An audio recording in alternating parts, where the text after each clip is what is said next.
తొండవాడలో చిల్లర దుకాణం నిర్వహిస్తున్న దంపతులపై ఆదివారం సాయంత్రం ఓ వ్యక్తి అసభ్యకరంగా ప్రవర్తించి దాడికి యత్నించి వీరంగం చేశారు.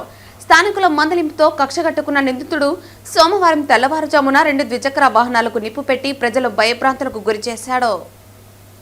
బాధితుల ఫిర్యాదు మేరకు చంద్రగిరి పోలీసులు కేసు నమోదు చేసి సాంకేతిక ఆధారాలతో పిచ్చినాయుడు గ్రామం హరిజనవాడకు చెందిన రేణిగుంట గౌతమ్ కుమార్ గా పోలీసులు గుర్తించారు. గతంలో గూడూరు, ఎమ్మర్పల్లి, చంద్రగిరి పోలీస్ స్టేషన్లో నేర చరిత్ర కేసులు ఉన్నట్లు తెలిపారు. నిందితుడిని అరెస్టు చేసి రిమాండ్కు తరలిస్తున్నట్లు చంద్రగిరి సిఐ సురేష్ కుమార్ మీడియాకు వెల్లడించారు. ఈ కార్యక్రమంలో SI Arunachalam, ASI Nagamani, police సిబ్బంది తదితరులు పాల్గొన్నారు. తొండవాడకు సంబంధించిన సంధ్య వైఫ్ ఆఫ్ రెడ్డీశ్వర్ అనే ఆవిడ తొండవాడలో అంగడి బడ్డీ కొట్టు నిర్వహిస్తూ జీవనం సాగిస్తుంది. మొన్నటి నైటు ఈ పిచ్చినాయుడుపల్లి హరిజనవాడకు చెందినటువంటి రేణిగుంట గౌతమ్ బాబు అలియాస్ పెప్సీ అనే అతను తాగిన మైకంలో ఆమె షాప్ దగ్గరికి వెళ్ళి ఆమెతో అసభ్యంగా ప్రవర్తించడం, ఆమెను దూషించడంతో అక్కడ ఉన్న వాళ్ళందరూ మందలిస్తే దాన్ని మనసులో పెట్టుకొని మళ్ళీ అక్కడి నుంచి వెళ్ళిపోయి నిన్నటి దినం ఎర్లీ మార్నింగ్ 3 o'clock 3 గంటలకి వాళ్ళ ఇంటి ముందర పార్క్ చేసినటువంటి 2 ద్విచక్ర వాహనాలను పెట్రోల్ పోసి తగలబెట్టడం జరిగింది. దీని మీద సంధ్య గారు ఇచ్చినటువంటి ఫిర్యాదు మేరకు కేసు నమోదు చేయడం జరిగింది.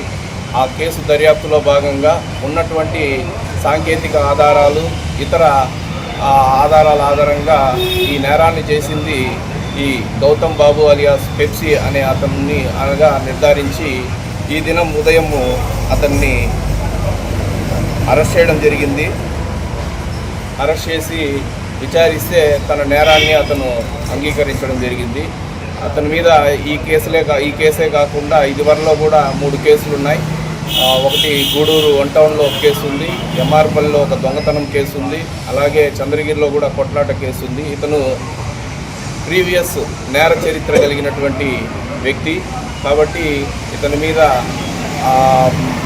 కేసు నమోదు చేసి రిమాండ్కు తరలిస్తున్నాం. ఎవరికైనా అకతాయిలకు చంద్రగిరి పోలీసులు చెప్పేది ఒకటే, ఎవరైనా శాంతి భద్రతలకు విఘాతం కలిగిస్తే అలాంటి వారి మీద కఠినంగా వ్యవహరిస్తాం. ప్రజలు కూడా దీన్ని గమనించాలి. ఈ గాంజాయి, ఈ పేకాట, జూదము వంటి అసాంఘిక కార్యకలాపాలు ఏదున్నా కూడా పోలీసులకు తెలియజేయండి. ఈ గాంజాయి ఎవరైనా అమ్మితే అలాంటి విషయాలని మాకు తెలియజేస్తే వారి పట్ల నాన్ బెయిలబుల్ సెక్షన్ల కింద కేసు నమోదు చేసి వారి పట్ల కఠినంగా వ్యవహరించడం, అవసరమైతే పీడీ యాక్ట్ కింద కూడా కేసు నమోదు చేస్తాం. అవసరమైతే రౌడీ షీట్ ఓపెన్ చేసి వాళ్ళ మీద ప్రత్యేక నిఘా ఉంచడం జరుగుతుంది. కాబట్టి చంద్రగిరిలో ఉన్నటువంటి ఎవరైనా అకతాయిలకు పాల్పడితే మాత్రము వాళ్ళ పట్ల చంద్రగిరి పోలీసులు చాలా కఠినంగా వ్యవహరిస్తారు. దీనికి సంబంధించి మా గౌరవ ఎస్పీ వారు కూడా తగిన సూచనలు చేస్తున్నారు. శాంతి భద్రతలకు ఎవరు విఘాతం కలిగించినా వారి పట్ల కఠినంగా వ్యవహరించాలని మాకు కూడా తగిన ఆదేశాలు జారీ చేయడం జరిగింది. కాబట్టి ప్రజలందరూ కూడా చంద్రగిరి మండలంలో శాంతి భద్రతల పరిరక్షణలో చంద్రగిరి పోలీసులకు సహకరిస్తారని ఈ సందర్భంగా కోరుకుంటున్నాను. సరే, ఇతను